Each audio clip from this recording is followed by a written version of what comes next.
Una de las primeras cosas que nosotros hacemos cada día, cada mañana, es escoger la ropa que nos vamos a poner. De hecho, si ustedes son como nosotros, ¿verdad? Nosotros tratamos el sábado de decidir lo que nos vamos a poner el domingo. Y así ahorramos un poco de tiempo. Escuché una vez que Fidel Castro se vestía siempre de uniforme verde olivo. Decía él, porque la revolución es demasiado importante para perder tiempo escogiendo la ropa. Así que escoger la ropa que te vas a poner cada mañana es algo importante, y eso depende de varios factores, como por ejemplo, qué vamos a hacer en ese día, cuáles son los lugares que vamos a visitar. Yo solo descanso en jean. Si yo no tengo puesto un jean, me siento que no descanso. Entonces, hasta eso lo tomamos en cuenta a la hora de escoger la ropa del día. Bueno, en el pasaje que nosotros vamos a estudiar en esta mañana, pueden ir abriendo sus Biblias en el capítulo 3 de la carta a los Colosenses. Pablo nos dice que los cristianos tenemos un código de vestimenta que no depende de nuestras circunstancias externas, lo que vamos a hacer, a dónde vamos a ir. Eso depende de lo que somos en Cristo. Un código de vestimenta. Hagas lo que hagas, estés donde estés, mi hermano, mi hermana, esta es la ropa que te tienes que poner todos los días. Colosenses capítulo 3, versículo 12. Entonces, como escogidos de Dios, santos y amados, revestíos, vístanse de tierna compasión, bondad, humildad, mansedumbre y paciencia, soportándoos unos a otros y perdonándoos unos a otros si alguno tiene queja contra otro. Como Cristo os perdonó, así también hacedlo vosotros, y sobre todas estas cosas vestíos de amor, que es el vínculo de la unidad. Hasta este punto de la carta, Pablo ha venido hablando acerca del cambio radical que se ha producido en nosotros los creyentes debido a nuestra unión con Cristo. Mis hermanos, desde el momento mismo de la conversión, el creyente queda unido a Cristo por la fe. Nosotros estamos en Él, Él está en nosotros. Se trata de una profunda, íntima, deleitosa identificación y unidad que de paso no podemos entender del todo, ¿verdad? De este lado de la eternidad, con nuestras mentes finitas, pero esa unión con Cristo tiene enormes repercusiones para nuestras vidas aquí y ahora. En Colosenses capítulo 3, versículo 3, Pablo dice que tú y yo hemos muerto con Cristo. En el capítulo 3, versículo 1, Pablo dice que tú y yo hemos resucitado juntamente con Él. En el versículo 3, Pablo dice que nuestra vida está escondida con Cristo en Dios. En el versículo 11, Pablo dice que Cristo es el todo en todos. Cristo es nuestro todo. Cuando Cristo murió en la cruz del Calvario, Él firmó el acta de defunción de ese viejo yo, esclavo del pecado, que tenía un montón de cuentas pendientes con la justicia de Dios. Mi hermano, piensa en todos los pecados que tú has cometido en toda tu vida, los que vas a cometer, lo que te resta. El viejo yo que cometió todos esos pecados está muerto. Muerto juntamente con Cristo. Pero no solo eso, no solo hemos muerto con Cristo, sino que también resucitamos con Él para comenzar a vivir una nueva vida, una nueva vida que es energizada por el Espíritu de Cristo que mora en nosotros. El teólogo norteamericano Michael Horton lo dice de esta manera: Dios no viene a nosotros a mejorar nuestra vida, sino a acabar con ella. ¿Oíste eso? Dios no vino a hacernos una mejora. Él vino a acabar con nosotros.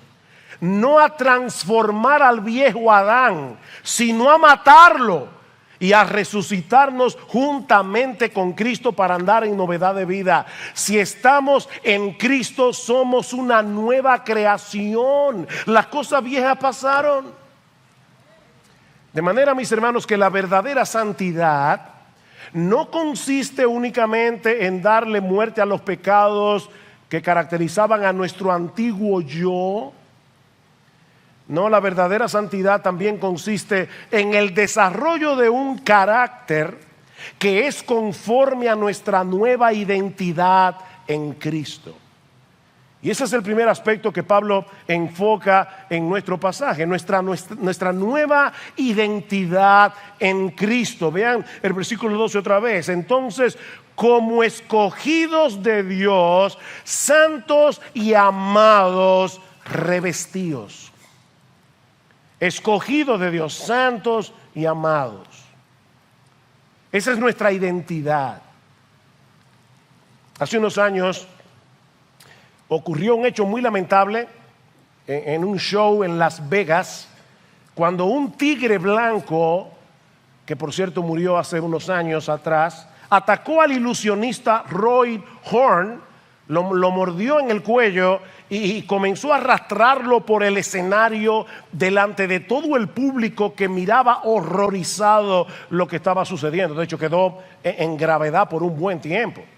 Y aunque Horn sobrevivió al ataque, ese fue el final de su carrera como ilusionista. Recientemente, uno de los hermanos que estuvo con nosotros en el intensivo pastoral hizo referencia a este incidente y más específicamente al comentario que hizo un comediante norteamericano que dijo lo siguiente refiriéndose a lo que había sucedido esa noche. Dice: ese tigre no se volvió loco, ese tigre se volvió tigre. ¿Sabes cuándo estaba realmente loco? Cuando andaba en un monociclo con un casco de Hitler, porque eso era parte del show. Mis hermanos, aunque lo sucedido esa noche fue espantoso, deberíamos esperar que un tigre se comporte como un tigre, no como un payaso. Lo raro es que se comporte como un payaso. Bueno, lo que Pablo está diciendo aquí es que si tú y yo somos cristianos, se debería esperar que nos comportemos como cristianos. Nosotros tenemos una identidad, una nueva identidad, una nueva naturaleza.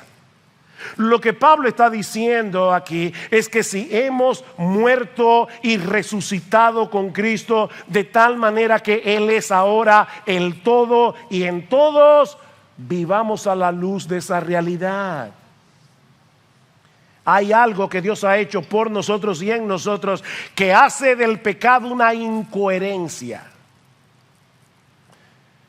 A veces uno se pone una ropa para ir a cierto lugar y dice: no, esa ropa no es apropiada. O a veces los esposos, ¿verdad?, que no tenemos el sentido de la estética que tiene nuestra esposa, nos dice: esa corbata no te pega. Mis hermanos, hay algunas piezas de ropa que no nos pegan si somos cristianos. ¿Qué dice Pablo en el versículo 5 otra vez? Por tanto, considerad los miembros de vuestro cuerpo terrenal como muertos a la fornicación, la impureza, las pasiones, los malos deseos, la avaricia, que es idolatría. Eso no te pega. Pues la ira de Dios vendrá sobre los hijos de desobediencia por causa de estas cosas, en las cuales vosotros también anduvisteis en otro tiempo cuando vivíais en ellas, pero ahora desechad.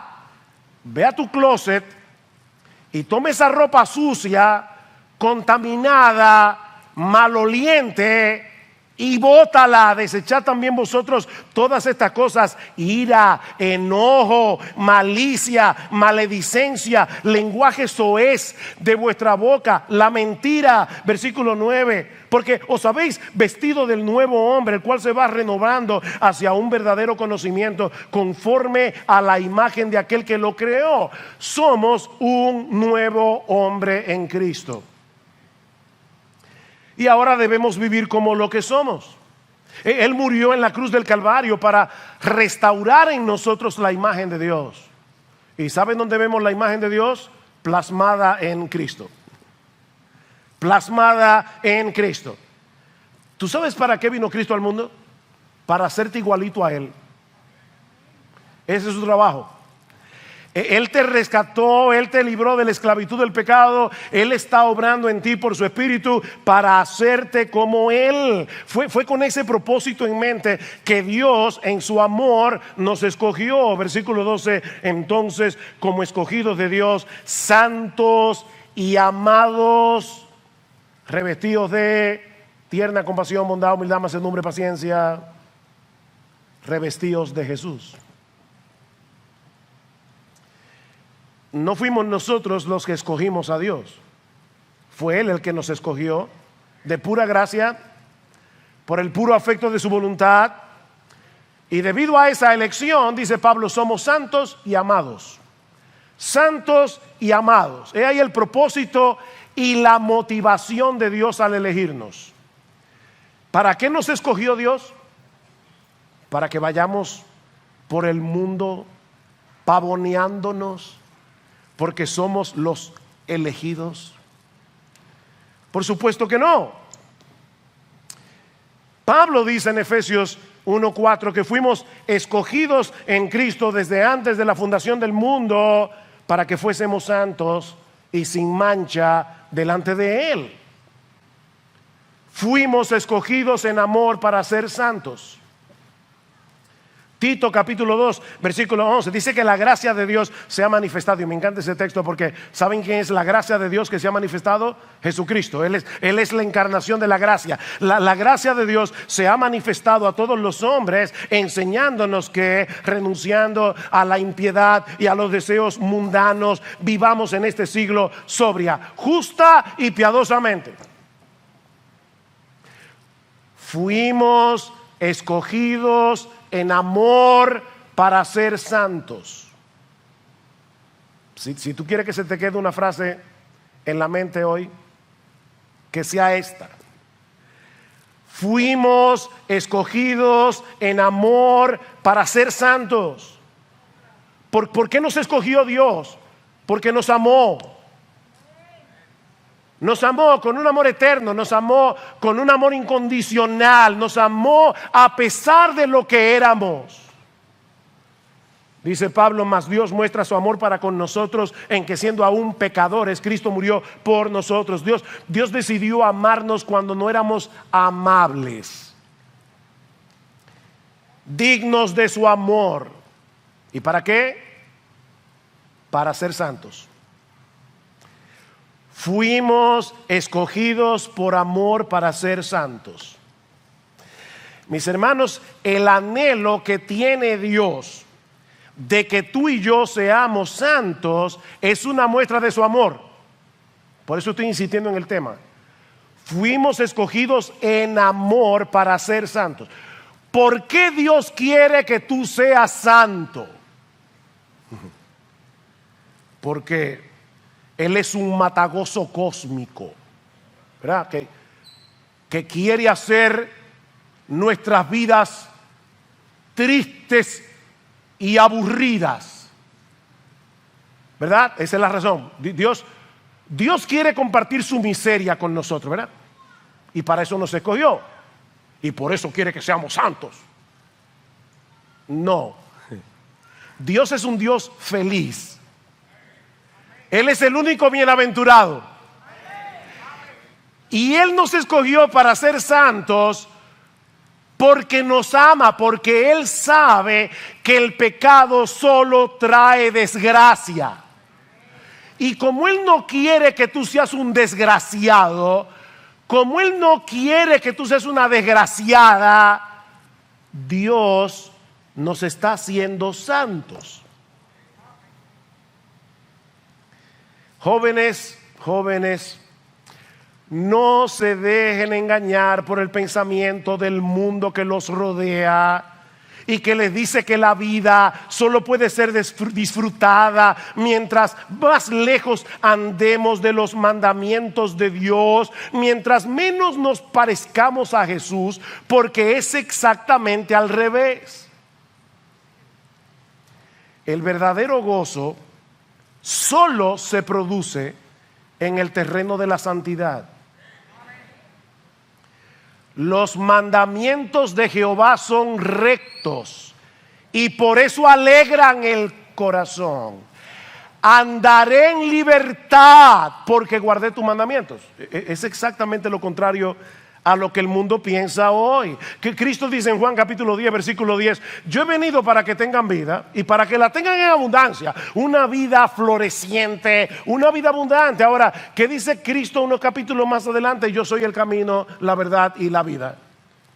Yo he venido para que tengan vida y yo soy la vida, porque la verdadera vida, la vida en abundante, la vida floreciente, la vida bienaventurada, la vida feliz, solo pueden disfrutarla los que están unidos a Cristo y se parecen a Él. ¿Ven? El problema es que nosotros vivimos en un mundo que es completamente antagónico a la santidad y que está empeñado en convencernos de que Dios es en verdad un matagozo cósmico. Yo creo de verdad que hay gente que se imagina a Dios allá en el cielo viendo aquí abajo y dice: ese como que está gozando mucho, prohibido. No, ese no es, por lo menos ese no es mi Dios, el que se revela en la Biblia. No, Dios es como ese padre responsable que entra a la cocina y ve a su niño de 5 años jugando con un cuchillo muy filoso que le puede hacer daño, y entonces dice: deje el cuchillo. Pero se lo dice por amor a él, porque busca su bien. Pero nosotros vivimos en un mundo que es al revés. En estos días se llevó a cabo en el país el concierto de Bad Bunny. Según nuestros diarios, el estadio olímpico ese día o esos días se llenó a reventar. Eso decía el titular de uno de nuestros periódicos. El estadio olímpico se llenó hasta reventar.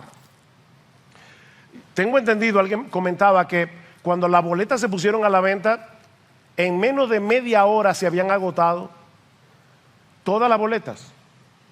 Y según algunos de nuestros diarios, repito, algunos padres fueron con sus hijos al concierto. De verdad, mis hermanos, yo recuerdo cuando era muchacho una película que se llamaba El mundo está loco, loco, loco. El mundo está loco. Loco, loco, loco.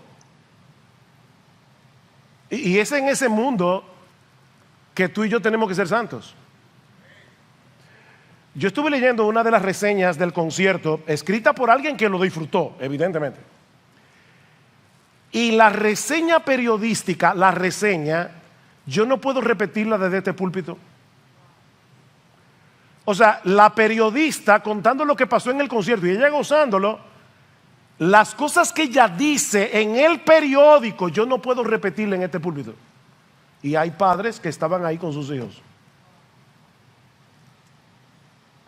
Ese tipo de groserías, porque es una grosería, son exaltadas, aclamadas. Los cantantes como Bad Bunny reciben premios porque el mundo exalta eso como libertad de expresión. Gracias al Señor que todavía hay personas en el mundo que tienen suficiente gracia común para ver estas cosas como lo que son. Yo estuve también leyendo en otra parte a un artista que le preguntaron qué pensaba de Bad Bunny. Y él dijo: yo no quiero que den mi nombre porque esto es una mafia, así mismo. Aquí hay una mafia disquera que hace de ese tipo de gente una gente famosa, porque dice él, ni es arte, ni es música, ni es nada, pero yo no quiero ser atacado por esa mafia, así que yo no quiero que se diga mi nombre. Oigan cómo está el mundo. Pero él dice ¿Qué yo pienso de Bad Bunny? Es un espectáculo que la vorágine empuja para que los jóvenes vayan a embrutecerse. Están siendo manipulados porque ahí es donde se le venden las drogas, alcohol, prostitución, fármacos. Eso lo dice un inconverso que está en la industria. Porque el negocio es redondo, dice él.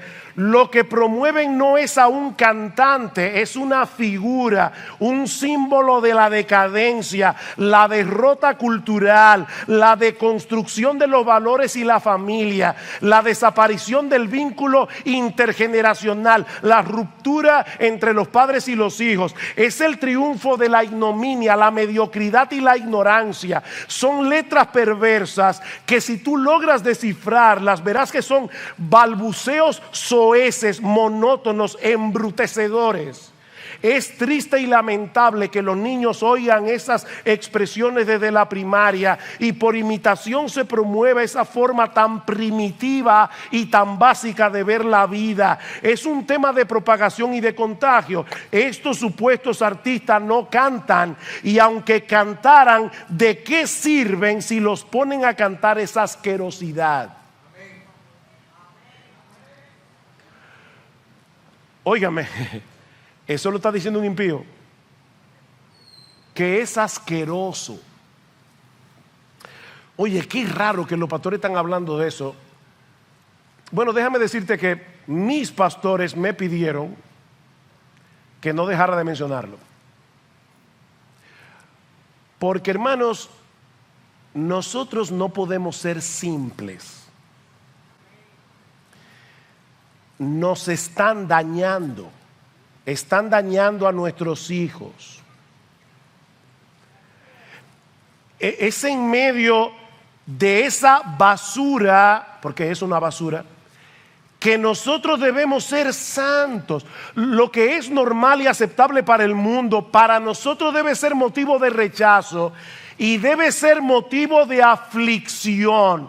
Mira, mi amado hermano, mi amada hermana, y por si acaso, no estamos diciendo esto porque hayamos sabido que alguien aquí haya ido a este concierto. Yo supongo que no.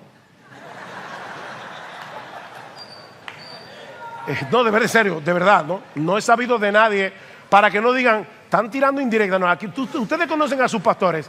Si nosotros supiéramos de alguien que fue al concierto, lo abordaríamos directamente, porque eso es una barbaridad. Ahora, y por amor, porque amamos al hermano o a la hermana, a quien sea, pero no es por eso que lo estamos trayendo, por si acaso.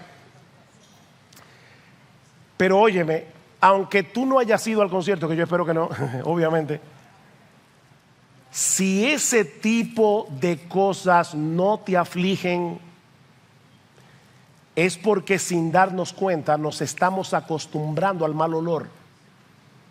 Ese es el problema aquí. Es como la gente que vive en lugares que tú dices, pero ¿cómo hay gente que vive alrededor de Duquesa, el vertedero? Tú vas ahí y no aguantas del olor, pero hay gente que vive ahí. Es que a todo se acostumbra uno. Nos estamos acostumbrando a no ver algo tan malo, a pesar de que Dios lo vea nauseabundo. Ay de los que a lo malo dicen bueno y a lo bueno malo, que hacen de las tinieblas luz y de la luz tinieblas y de las tinieblas luz, que ponen lo amargo por dulce y lo dulce por amargo. Mis hermanos, Cristo murió por nosotros y nos cambió desde adentro para que a lo malo llamemos malo y a lo bueno bueno. Efesios capítulo 5, versículo 3. Pero que la inmoralidad y toda impureza o avaricia ni siquiera se mencionen entre vosotros como corresponde a los santos, ni obscenidades, ni necedades, ni grosería. O sea, Bad Bunny y todos los que son como él. El texto griego aquí dice Bad Bunny. No. Pero casi. Necedades, groserías que no son apropiadas, sino más bien acciones de gracias. Porque con certeza sabéis esto, que ningún inmoral, impuro o avaro que es idólatra tiene herencia en el reino de Cristo y de Dios. Que nadie os engañe con palabras vanas. Eso es libertad de expresión. No, eso no es libertad de expresión. Eso es esclavitud de expresión. Eso es una basura. Eso es una porquería degradante. Eso es lo que es. Que nadie os engañe, pues por causa de estas cosas, la ira de Dios viene sobre los hijos de desobediencia. Esto es nauseabundo para Dios. Por tanto, no seáis partícipes con ellos. No se puede. Porque antes erais tinieblas. Ven, otra vez la identidad. Pero ahora sois luz. En el Señor andad como hijos de luz, porque el fruto de la luz consiste en toda bondad, justicia, verdad.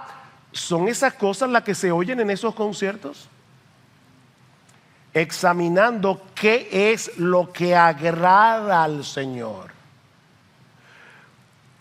Nadie me ha preguntado eso, yo espero que no me lo pregunten nunca, pero si alguien me pregunta, pastor, ¿es parte de la libertad cristiana? ¿Se puede ir a un concierto de ese tipo? Bueno, yo te voy a responder con otra pregunta. ¿Puedes tú invitar a Cristo para que vaya contigo?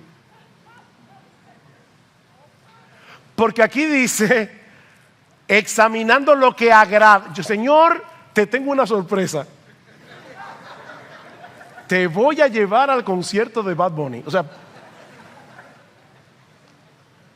yo espero que esa risa sea una evidencia de por supuesto que no. Y acuérdate que nuestra vida está unida ¿a quién? A Cristo. ¿Puedes tú ir a ese concierto dejando a Cristo afuera? No. Estás unido a Él. No se puede.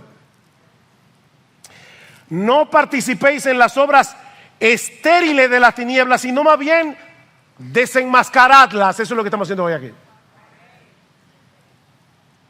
Porque es vergonzoso aún hablar de las cosas que ellos hacen en privado.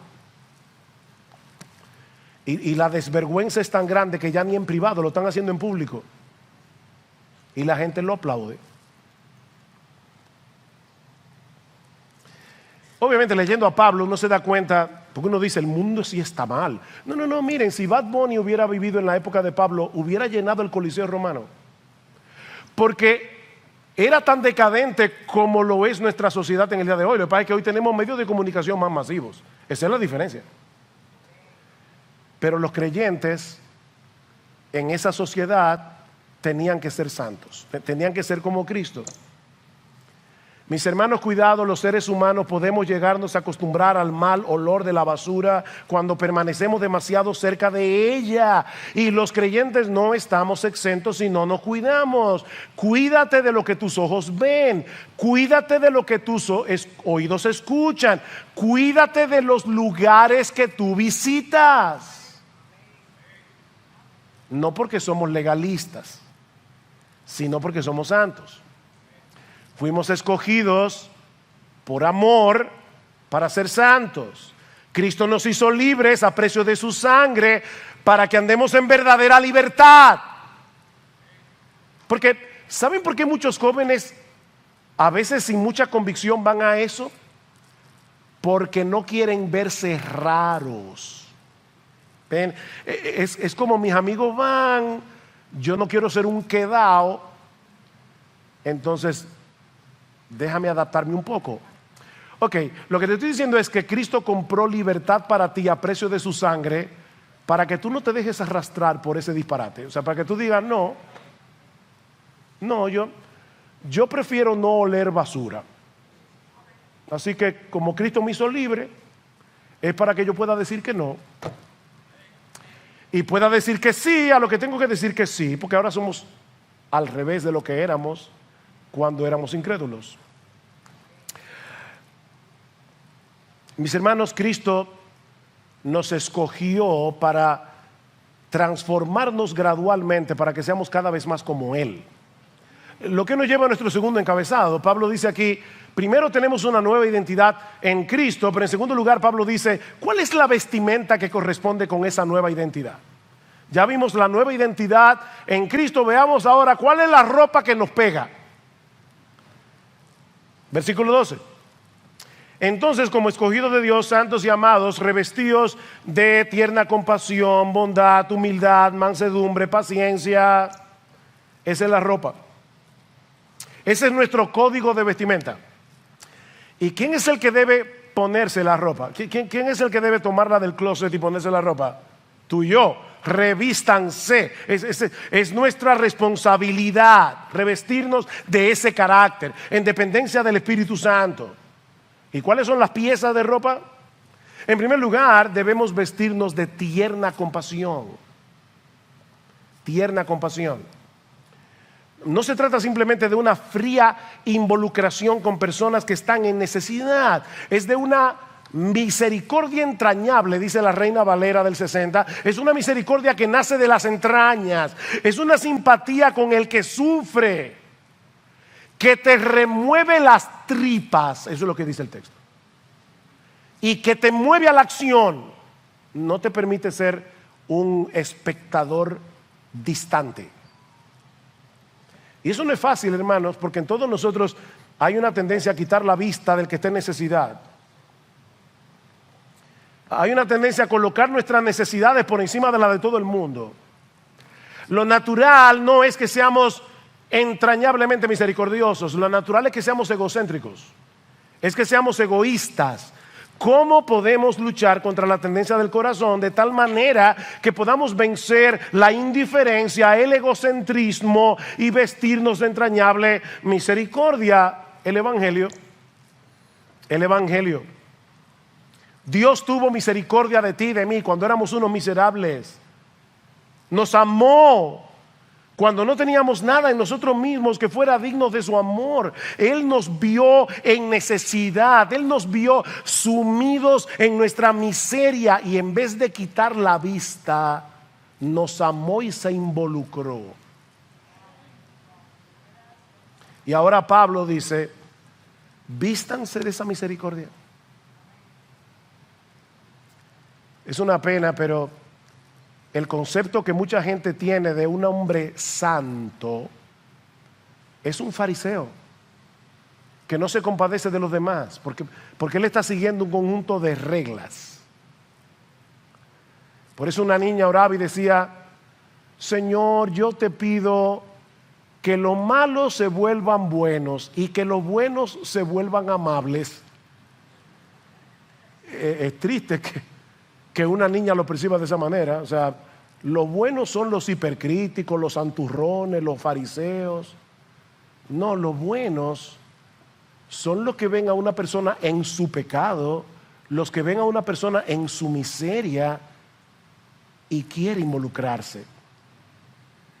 Se les remueven las tripas. Entrañable misericordia. Contemple esa necesidad a la luz del Evangelio y te vas a dar cuenta que tú no puedes ser impasible. En segundo lugar, debemos vestirnos de bondad. De bondad. La bondad es lo contrario a la malicia. En el versículo 8 Pablo dice, pero ahora desechad también vosotros todas estas cosas, ira, enojo, malicia. Malicia. La bondad es esa disposición del corazón que nos lleva a procurar lo bueno para nuestro prójimo. Lo bueno. El hombre bondadoso disfruta al ver el bienestar del otro. Está dispuesto a sacrificar sus intereses personales para que el otro reciba un bien. Es, como dice alguien, amor es tu felicidad a costa mía. Eso es la bondad. ¿Qué dice la Biblia de Cristo en Hebreos capítulo 12? Que por el gozo puesto delante de él sufrió la cruz. Por el gozo puesto delante de él. ¿Cuál era el gozo de Jesús? Bueno, en primer lugar, hacer la voluntad de su Padre. Eso le daba gozo. Mi comida es hacer la voluntad del Padre. Pero en segundo lugar, ¿sabe cuál fue el gozo de la cruz? Tu salvación y la mía. Por el gozo puesto delante de él. Cristo vio al pueblo que iba a comprar con esa sangre y dijo, Padre, estoy dispuesto a morir en esa cruz. Y ahora Pablo está diciendo, Tú eres uno de los beneficiarios de eso. Vístete de bondad. En tercer lugar, debemos vestirnos de humildad. De humildad. La humildad es esa actitud de la mente que nos lleva a vernos tal cual somos, pecadores, gusanos del polvo, merecedores de la ira de Dios, y nos lleva a ver a Dios como lo que Él es. O sea, la humildad es verte a ti como lo que eres, ver a Dios como lo que Él es. Eso es humildad. Y actuar en consecuencia. No se trata del individuo que dice o piensa, yo no puedo hacer nada bien. Hay personas que creen que ser humilde significa, fulano, tú pudieras dar una clase de escuela dominical. Ay, no, yo soy un inútil. No, o sea, ¿cuáles son los dones que Dios te dio? Ponlo en funcionamiento en el pueblo de Dios, para el beneficio del pueblo de Dios. Humildad es saber que tú tienes un don, pero que ese don te lo dio Dios. Entonces tú pones tu don en operación, pero la gloria no te la llevas tú. La gloria se la lleva a Él, porque Él fue que te dio ese don. 1 Corintios 4, 7, que tú tienes que no hayas recibido, y si lo recibiste, ¿por qué te glorías como si no lo hubieras recibido? 1 Corintios 15, 10, por la gracia de Dios, dice Pablo, yo soy lo que soy, y su gracia no ha sido en vano para conmigo. Pero es por la gracia que yo soy lo que soy. Lo contrario a la humildad es el orgullo, obviamente. El hombre orgulloso no solo es aquel que se cree superior a los demás, no, es más que eso. El problema del orgulloso es que él cree que el mundo debe girar en torno a él. Mis intereses, mis gustos, mis deseos, mis inclinaciones, mis demandas, mis problemas. Una persona orgullosa se distingue porque siempre está ofendido y siempre está agraviado. Tú te ofendes mucho. A cada rato tú te ves, no me tomaron en cuenta, o eso que dijeron de mí no fue justo. Tú eres un orgulloso. Todo tu problema es orgullo. No te justifiques, mi hermano, mi hermana, no te justifiques. Pero es que fueron injustos. Ajá. ¿Y si hubieran sido justos? Tú no eres peor de lo que esa gente cree que tú eres. ¿Cuál es el problema? Recuerden una cita que decimos mucho aquí de Martin Lloyd Jones: el que está en el piso no tiene miedo de caerse. Ahora, si tú estás en un pedestal, tú vas a defender tú defiendes mucho tu posición, tus opiniones. Tú eres un orgulloso. Eres un orgulloso. Y debes verlo como lo que es, orgullo, y arrepentirte. Porque eso no es conforme a Cristo. Cristo no era un orgulloso. Cristo puso tu vida y la mía por encima de la de Él. Y Pablo dice, háganlo así. Humildad. Haya vosotros este mismo sentir que hubo también en Cristo Jesús. Filipenses 2:5, el cual, siendo en forma de Dios, no estimó el ser igual a Dios como cosa que aferrarse, sino que se despojó a sí mismo, tomando forma de siervo, hecho semejante a los hombres, y estando en condición de hombre, todavía se humilló más hasta el punto de la muerte, y muerte de cruz. Esa es la disposición del creyente. Humildad. En cuarto lugar, debemos vestirnos de mansedumbre.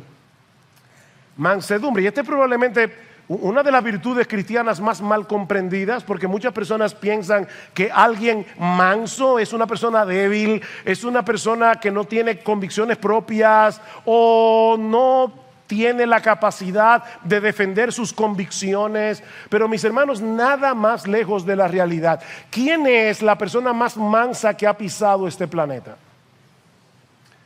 Aprended de mí, que soy manso y humilde de corazón, dice Jesús, y hallaréis descanso para vuestras almas. ¿Se puede decir de Jesús que era un débil? ¿Se puede decir de Jesús que era un cobarde? ¿Se puede decir de Jesús que no tenía convicciones? Pero era manso. La mansedumbre y la debilidad, la mansedumbre y la cobardía no son sinónimos. John MacArthur define la mansedumbre como poder bajo control. La palabra que se usa allí se usaba para hablar de un caballo salvaje que había sido domado. Es poder, pero bajo control. Una persona mansa es aquella que puede reaccionar con gentileza, con consideración, aun cuando lo hieren, cuando lo provocan, porque es mansa. Dice en Proverbios 16:32, mejor es el que tarda en airarse que el fuerte, el que se enseñorea de su espíritu que el que toma una ciudad. El que se enseñorea de su espíritu. Proverbios 25:28, como ciudad derribada y sin muros, es el hombre cuyo espíritu no tiene riendas. Es como una ciudad que no tiene protección. ¿Y saben qué nos capacita para actuar con mansedumbre? ¿Cómo podemos vestirnos de mansedumbre? Meditando en la soberanía de Dios. Meditando en la soberanía de Dios. Una fe inquebrantable en la soberanía de Dios te va a ayudar a ser manso. El problema nuestro es que nosotros pensamos, si yo no tomo el control, si yo no me defiendo, si yo no reacciono, me van a pisotear. Pero si yo pienso, es que Dios tiene el control y por lo tanto no tengo que tenerlo yo, voy a poder descansar tranquilamente en la soberanía de Dios. Óyeme, que tú no tienes el control, ni yo tampoco, lo tiene Dios.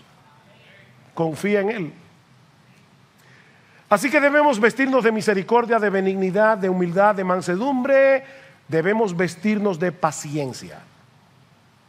Vístete de paciencia. Esta palabra puede ser traducida como capacidad de aguante. Capacidad de aguante.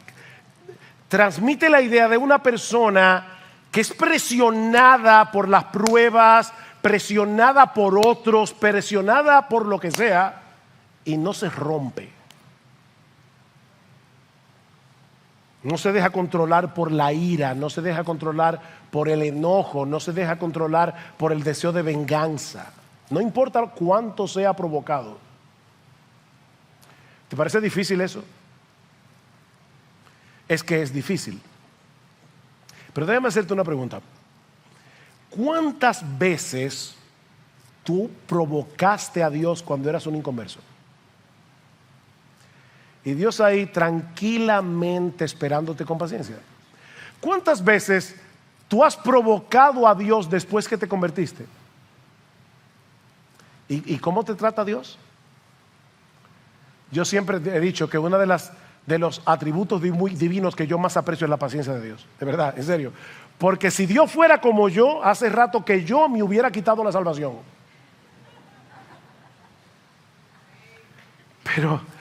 Pero Dios no es como yo y por eso soy salvo todavía. Porque Él es paciente. Y lo que Pablo te está diciendo es, ok, mira cómo Dios te trata a ti, vístete de esa paciencia. Todos los días, vístete de paciencia. He ahí las virtudes que deben manifestarse en nuestras vidas ahora que somos cristianos. Ahora, ¿qué sucedería en nuestras relaciones personales si toda la iglesia tomara en serio este código de vestimenta? Mis hermanos, ¿qué pasaría en nuestra relación con nuestras esposas? ¿Qué pasaría en nuestra relación con nuestros hijos si todos los días, cuando nos levantamos por la mañana, nos vestimos intencionalmente de entrañable misericordia, bondad, mansedumbre, humildad, paciencia? En otras palabras, ¿qué pasaría si cada día nos empapáramos del Evangelio? Y le pedimos al Señor, Señor, ayúdame a actuar en consonancia. Bueno, Pablo lo dice, ¿qué va a pasar? Versículo 13, soportándoos unos a otros y perdonándoos unos a otros si alguno tiene queja contra otro. Nosotros no fuimos salvos para ir solos al cielo. Fuimos salvos para ser parte de una comunidad, la nueva humanidad creada por Cristo. Somos parte de su pueblo.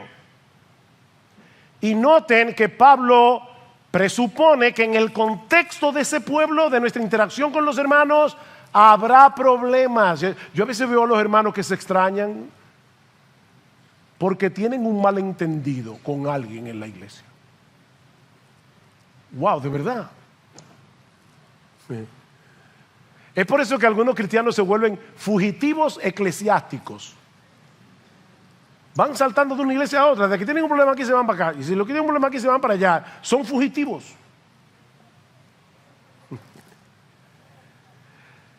Mis hermanos, no sé si te has dado cuenta, pero no hemos llegado al cielo. Todavía estamos rodeados de personas que tienen pecado remanente, como tú lo tienes también. Sí sé que me han oído decir esto más de una vez en este púlpito, pero este poemita que dice vivir con los santos en el cielo, eso será una gloria. Vivir con ellos aquí abajo, eso es otra historia. Que no hemos llegado al cielo. Pero déjame ahora ir un paso más allá. No solamente se trata de que no hemos llegado al cielo, es más que eso.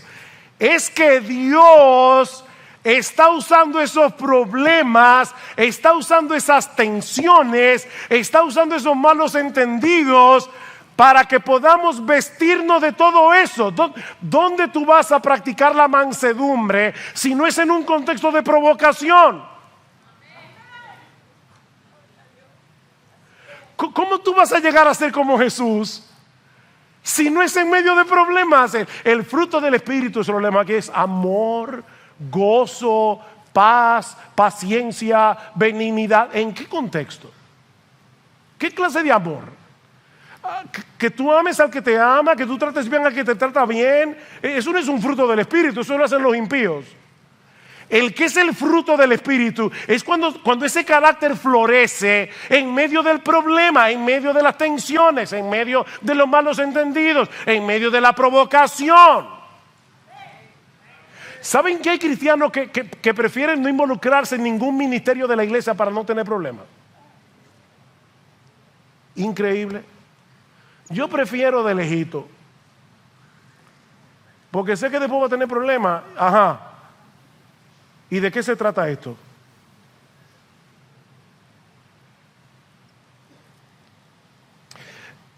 La diferencia, mis hermanos, es que ahora nosotros podemos lidiar con esos problemas de una manera diferente a cómo el mundo trata con sus conflictos. No solo tenemos los recursos que necesitamos para soportarnos unos a otros, para perdonarnos unos a otros, es que tenemos el ejemplo más impresionante de eso. En Jesús, ¿qué dice Pablo? Como Cristo os perdonó, así también hacedlo vosotros. ¿Y cómo fue que Cristo nos perdonó? De pura gracia. De pura gracia. Vinimos, pedimos perdón y Él nos perdonó. Mira, mi hermano, si tú estás vestido del Evangelio, si estás vestido del Evangelio y no de ti, porque de esto es que se trata, tú tienes que ser cada vez menos tú, cada vez más Él. Es de eso que se trata esto. Si tú estás vestido del Evangelio y alguien te ofende, no te vas a concentrar en el agravio del ofensor. No. Te vas a concentrar en esa bendita gracia de Dios por la cual fuiste perdonado y vas a querer ser un instrumento en las manos del Señor para ayudar a tu ofensor a ser más santo.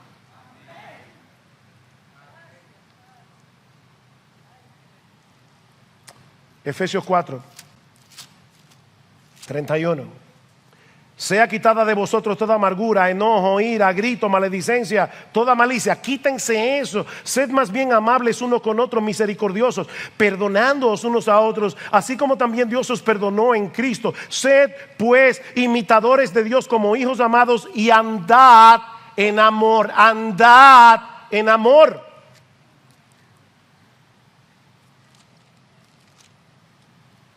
Miren, hermanos, perdonar no es fácil. Perdonar duele.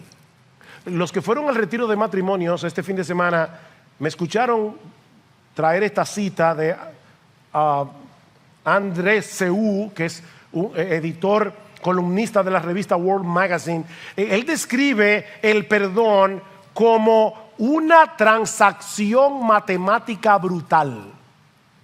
Eso es el perdón. Una transacción matemática brutal. Es mi dolor en lugar del tuyo. Me trago la deuda. Absorbo la miseria que yo quería repartirte a ti. Y te quedas impune. El perdón se forja en la agonía privada antes de que llegue a la amnistía pública. ¿No fue eso lo que hizo Dios con nosotros? Él se tragó la deuda. Cristo la absorbió en la cruz. Y ahora Pablo te está diciendo, tú fuiste beneficiario de eso. ¿Y por qué tú no puedes perdonar? ¿Por qué tú no puedes perdonar? ¿Qué deben hacer los beneficiarios de ese amor? Andar en amor. Pablo concluye diciendo, y sobre todas estas cosas, este es el coat ahora, ¿verdad? Nos pusimos la ropa, ahora no ponemos el cover, el coat. ¿Cómo dice? Se me fue la palabra. El sobre todo. Vestidos de amor, que es el vínculo de la unidad o el vínculo de la perfección, traduce Hendrickson. Si hay algo claro en la Escritura, es el lugar preeminente del amor en la vida del creyente. En esto conoceráis todos que son mis discípulos, si tuvierais amor los unos por los otros. Ahora permanecen la fe, la esperanza y el amor, estos tres, pero el mayor de ellos es el amor. El fruto del Espíritu es amor. El amor es preeminente. ¿Es el amor lo que mantiene la cohesión de la iglesia? ¿Es el amor lo que hace posible que seamos entrañablemente misericordiosos, bondadosos, mansos, humildes, pacientes? Es el amor. En otras palabras, es el amor lo que nos hace cada vez más semejantes a Jesús. Porque recuerden, mis hermanos, a final de cuentas es de eso que se trata todo.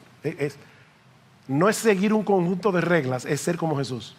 Por eso Pablo lo resume todo en Romanos capítulo 13, versículo 14, dice, vestíos del Señor Jesucristo. ¿Qué debemos hacer? Vestirnos de Jesús. Ya Él no tenía que añadir nada más. Él es la encarnación de cada una de esas virtudes que se mencionan aquí. Y lo grande es que Cristo no solamente es el modelo, Él es el motor. O sea, él nos dice, este es el ejemplo, pero yo te voy a impulsar con mi ejemplo a ser así. El amor de Cristo nos constriñe pensando esto, que si uno murió por todos, luego todos murieron, y por todos murió para que los que viven ya no vivan para sí, sino para aquel que murió y resucitó por ellos. El amor de Cristo. El amor de Cristo debe movernos, debe empujarnos a ser cada vez más como Él y cada vez menos como tú, como yo. El Evangelio es el único combustible que puede mantener a un creyente en el camino de la obediencia de una manera sostenida y gozosa. El Evangelio. Michael Horton otra vez dice que la vida cristiana es como un bote de vela con el más sofisticado sistema satelital de GPS. Eso es el Evangelio, esa es la vida cristiana. La ley moral es el sistema GPS satelital. Ahí yo veo lo que tengo que hacer. Pero el Evangelio es el viento que mueve el bote. Recuerden que es un bote de vela.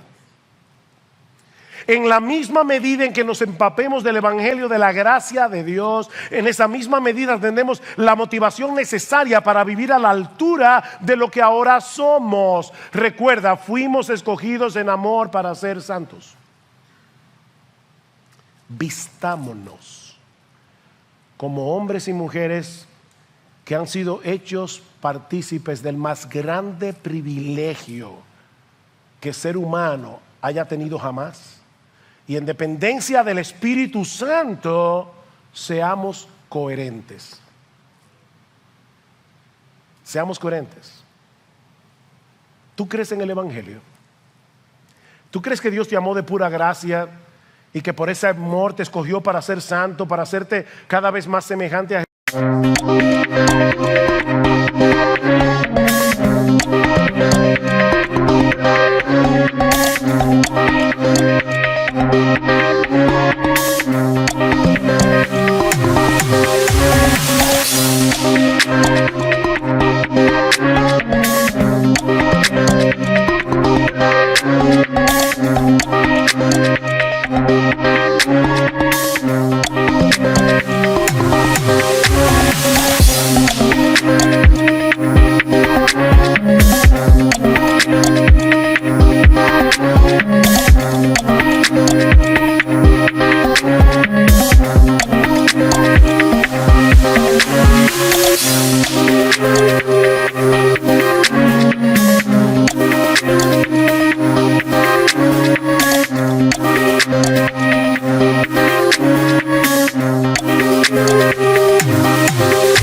Jesús, ¿tú crees que realmente Él pagó el precio para que eso pudiera ser una realidad en tu vida?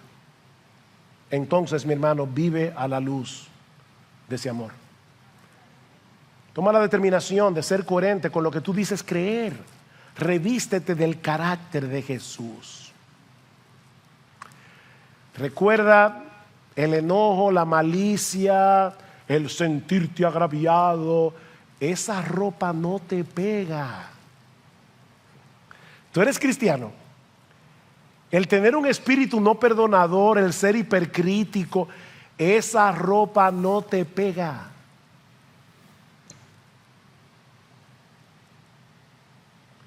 En vez de justificar tus actitudes que son contrarias a Jesús, acude continuamente al trono de la gracia como una persona necesitada, porque Dios ha prometido que allí encontraremos gracia para el socorro oportuno.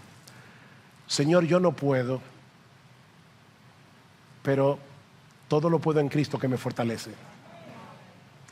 Y si tú estás aquí sin Cristo, mi amigo, déjame decirte que esa gracia está disponible para ti. Siempre que reconozcas tu pecado, siempre que vengas a Dios en arrepentimiento y fe, confiando únicamente en ese inocente, en ese que era perfecto en santidad, pero que aún así murió como un criminal en una cruz, para que todo aquel que en él cree no se pierda, mas tenga vida eterna. Si vienes arrepentido y reconociendo tu pecado, tu necesidad de un Salvador, serás recibido, aceptado, perdonado, adoptado en esta misma hora, porque Él ha prometido que no va a desechar a nadie que venga a Él, clamando por misericordia.